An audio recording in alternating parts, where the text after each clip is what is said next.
Welcome to the Theology Nerd Podcast with the Dr. Tripp Fuller. This is a shorter Q&A episode where your friendly local internet theologian answers questions submitted by you. There are lots of ways you can submit a question for Tripp to answer. You can go to homebrewedchristianity.com, click the send voicemail button on the right-hand side near the scroll bar. You can also leave a 5-star review on iTunes and just put your question as the review. You can also tweet at Tripp Fuller, that's 2 P's and 2 L's. Or you can send an email with your question to mediaguru@homebrewedchristianity.com. Make sure you subscribe to the podcast and to our email list. That way you never miss out on new episodes or live events near you.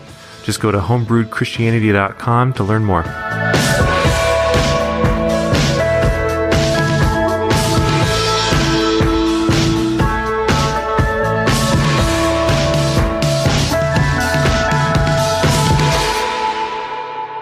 Hello, theology nerds, and today Brian McLaren and I are going to be tackling a number of the questions you sent in. The next question comes from Michelle and Mark.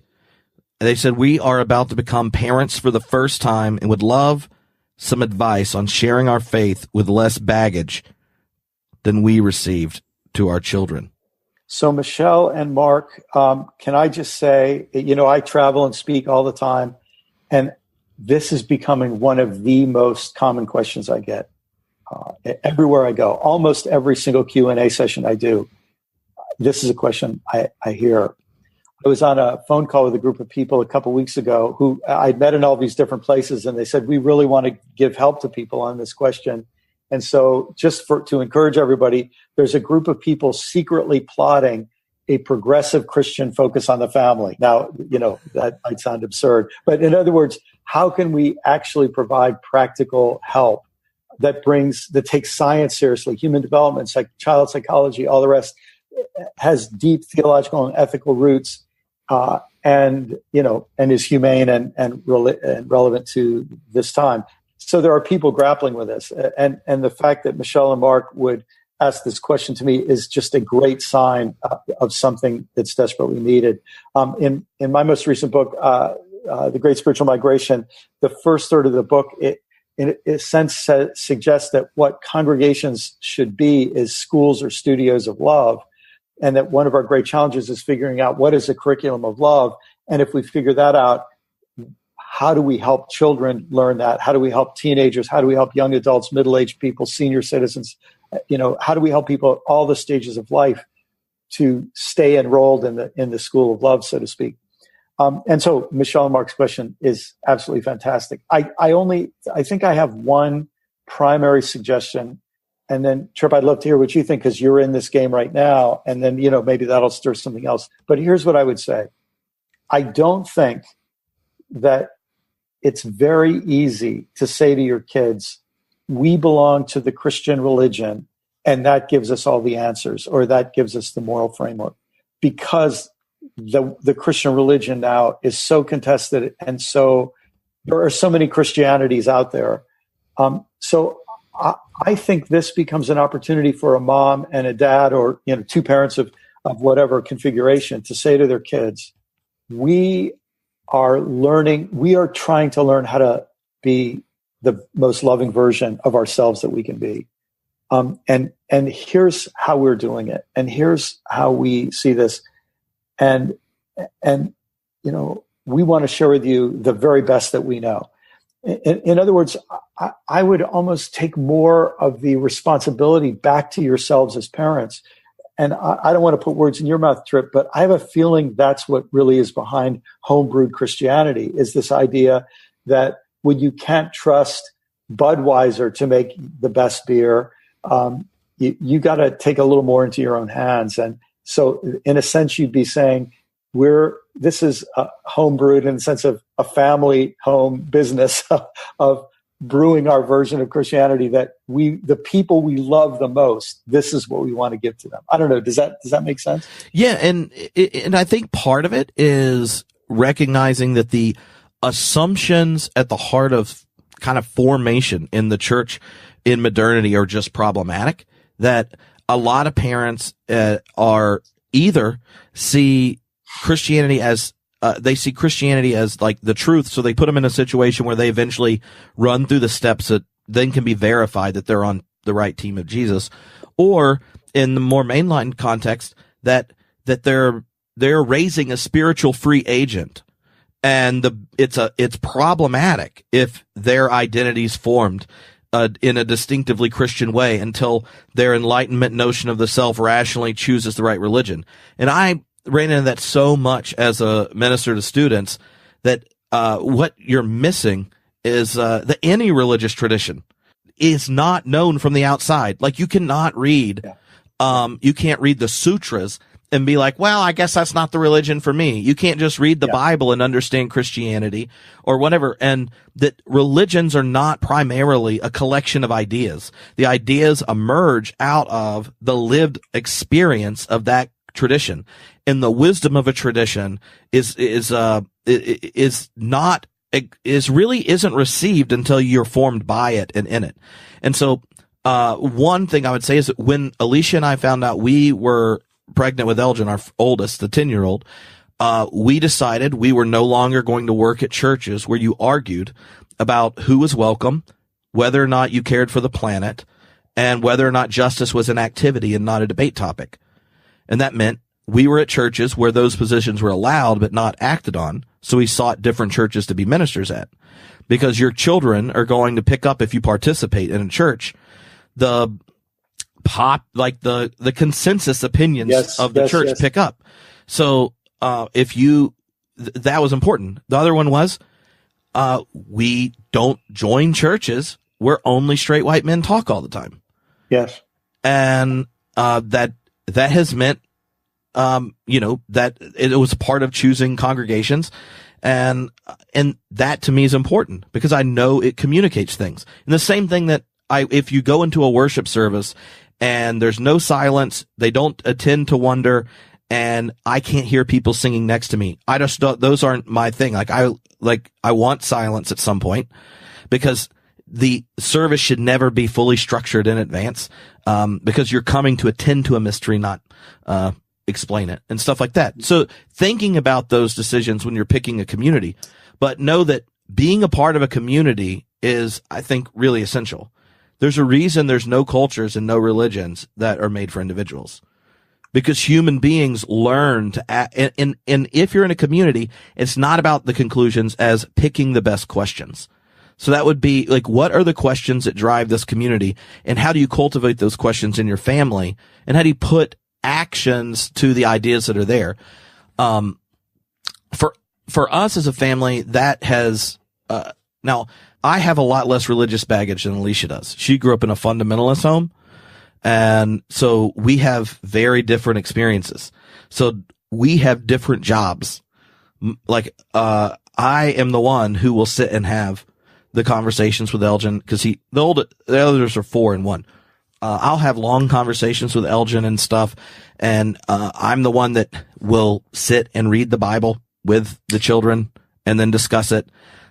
Alicia will plan like art projects and then discuss what came up in them with the kids. Like, so part of it was going like, what kind of memories do you want your children leaving with of faith? And I rarely go a day without reading the Bible and praying. And so that's part of who Tripp is. Alicia, it wrestles with scripture. It's very frustrating for her sometimes. And, so I was like, I'll do that. And she loves experiencing the sacred through art and using it as a way to discuss it. Yep. And so like, as imposing some form of spirituality on the home, and be like, this is what a biblical home does, or this is what progressive Christians do. How do you give to your children the elements of the faith that are most animating to you, and how do you give space and support the other to pass on what excites and energizes them? Has been one of the ways we kind of framed it. In the last thing that pops up is, we, based on how old they are, try to invite them into thinking about making actions that are inspired by their faith. So the way we do Christmas season and everything is we've told them the story of the historical Saint Nick for a long time. And Christmas is Jesus's birthday party. So obviously we shouldn't get more gifts than the birthday boy. So unlike a lot of families, we only get 3. Your grandparents can each give you 1 and we will, but we don't get more than Jesus. And like the stockings are used to put stuff in for Saint Nick's helpers to take to other places. Like, we know we're going to have to play those games that everyone has and kids have expectations. So how do you use them to re-thematize those experiences as something different? Like an Elgin eventually figures out that when St. Nick called to talk about how you could volunteer during Christmas week or what you could collect stuff for was really me on the phone. Now he knows like, but the thing is every year at Christmas, the family has to figure out what are the needs in our community and how can we help? And so this year he's like, I want to be St. Nick and call Cora. I'm like, your voice is not deep enough. I have a high quality St. Nick voice. But so in making it fun where they're involved, and now he's thinking already he's brought up like, cause we've moved, he can see different needs in the community we're in now. And like, maybe that could be our family project this Christmas. And yes, so I know people who would be uncomfortable by having their family participate in such religious things until they really believe they want to be a part of it. And we just say like, oh, these are the practices our kids are going to do. And if they don't want to believe something or whatever, like we have no desire to make them believe anything. Yeah. But these are the stories that center our reflection about what it means to be a family together. And, there's some others too, but I totally get that idea. And the other thing I'd say, if you're about to have a kid, is you are not allowed to judge anything you do until you've both slept 8 hours for a week. And so write down beautiful moments and just wait until you've all slept because you can have all this emotion. You have this expectation, like, am I doing it right? Am I screwing this up and stuff? And with newborns are just like it's just a crazy experience. So you just give yourself tons of grace when you start. Oh, and here's one question I would ask. How would you frame drawing boundaries with the grandparents around faith? That was something I did not think of in advance. And I really feel like there's some way, if you're not wanting them to have the baggage, that you can invite parents in and affirm the gift they gave you in faith without saying you have permission when I'm not around to try to save my child or whatever. Yeah.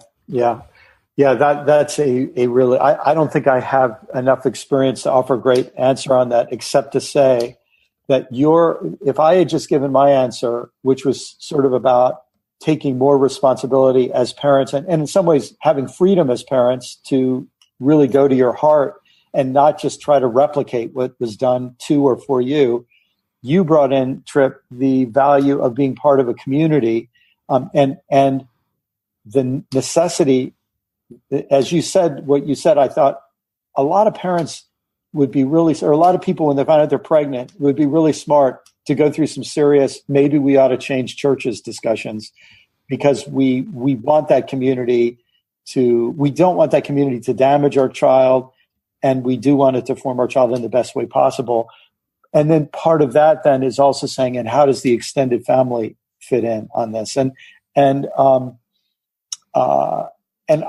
of that reinforces for me, Tripp, this idea, to use my term, that people really are improvising and experimenting and constructing a new kind of Christianity. They really are in a homebrew situation. And we ought to expect that can create some problems with grandparents and uncles and aunts who have a whole different set of assumptions. And we shouldn't be surprised about that, shouldn't feel guilty about that, but we ought to be prepared for it. Hey, could I share as you were talking, I managed to pull up this little quote that I think it could be really helpful on this. This comes from a Catholic educator named Catherine Maresca, who some folks might be familiar with something called Godly Play, and the Catholic version of it is Catechesis of the Good Shepherd. And so this is from a book by Catherine Maresca called Children's Signs and Spiritual Literacy. And it's like 3 paragraphs, but I think it's just gold. She's referring to Maria Cavalletti, who is the the founder of Montessori education, or one of the founders. Finally, Maria Cavalletti emphasizes the importance of being specific. You can't teach children language without teaching children a language. She writes, wishing to stay on a vague level without any specific content is the same as wanting a child to talk without using any particular language. Some parents say they don't want their children to learn a particular religion because they want them to be free to choose their own, but these children are missing the opportunity to become spiritually literate. To be initiated into the signs of the religious tradition creates the possibility of grasping the signs of many traditions and of respecting the integrity of each of those traditions. So we need to be religious in a particular way, true to the faith we affirm for ourselves, in order to foster the spiritual and religious literacy of our children. This is a service to our children. We have to be specific. While we don't reject other traditions, a particular religion has to be our starting point.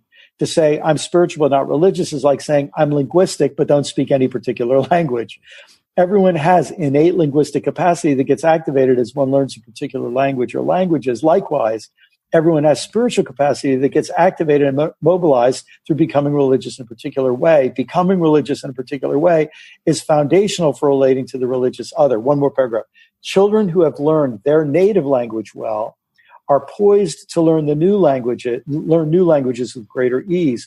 Children who learn the language of their religious tradition are likewise poised to grasp the sacred signs of another tradition. As we nurture the spiritual life of young children with sacred signs, we simultaneously build a foundation of respect and understanding for others' beliefs. With spiritual literacy, faith and interfaith formation work hand in hand, promoting in turn a more peaceful world. Isn't that great? I just love it. I do think that's really important, and the hang up that some people have on taking that seriously is they feel like they're violating some of the freedom they want their child to have spiritually, when what they're really doing is not giving them an opportunity to develop those muscles. The other side of it is when they have questions, it sends them other directions to hear those questions and help them ask them well. And that has a lot to do with what you do in their teenagers. So, Michelle and Mark will figure that out in 16 years. So I do think don't feel overwhelmed if you're a new parent. Like parenting is kind of like baseball. Winning means you get in the batter's box. And when you win 30% of the time, you're an all-star, but you got to get in the box. That's great. I love it. That's great. Well, just hearing this just makes me think how much help lots and lots of young parents are going to need just to, in a sense, get free from a huge oppressive load that they, that was imposed on them as children, but then not to overreact to that. And one of the downsides of fundamentalism in whatever, form is that it defines religion. It claims to be the only valid way of being religious. And so parents who were brought up more or less fundamentalist have to give themselves permission to break out of that and say, there is another way to be religious or another way to be spiritual. And that's open for them.